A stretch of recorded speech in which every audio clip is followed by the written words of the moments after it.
Shri Fungo Hakotuni, Minister of State External Textile Mantri Pavitra Margherita Manjakmung Bishingti Khowai Hankor for the conference hall Toko Joto Light Department Atanoti Kaisa Nagmani Review Kokchap এবং Khaijakha Mantri Karibo Asante Palo Manjaka Khowai Hankori Hankorfa Chandi Chondon Yaksu Hankorfa Abhijit Chakraborty Yaksu Pavitra Palu Akashok Warona Karibo Hankori Bukastini Bukastifa Khowai Joto Tangbe Digni Tangfangro Fai Manjaka Haburi Yaglo Tula Shekoro Montri. Programs and schemes of central government, right from healthcare to connectivity, from agriculture to education, all the central government schemes, implementations, and progress. I took a review, so I will submit it properly to the central government. And this is the way the MoT government works.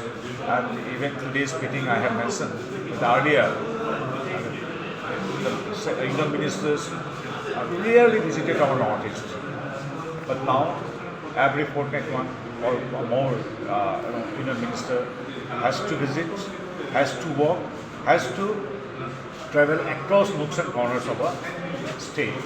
So Modi ji खुद northeast में 60 बार से ज़्यादा time आया. So that is why that reflects his love and respect for Tripura and northeast as a whole. He considers northeast to be growth engine. সেই জন্য আমি আজকে এখানে ত্রিপুরাতে আছি, একটা খুব ভালো একটা অভিজ্ঞতা। And yesterday I talked to মুখ্যমন্ত্রী আদরণীয় Dr. Sahal Dev also. So everything is on the track. I think because of this double engine circle, Tripura will prosper like all the other parts of the country. British ruled us for long 200 years. After that, we ruled by our own people who did not think anything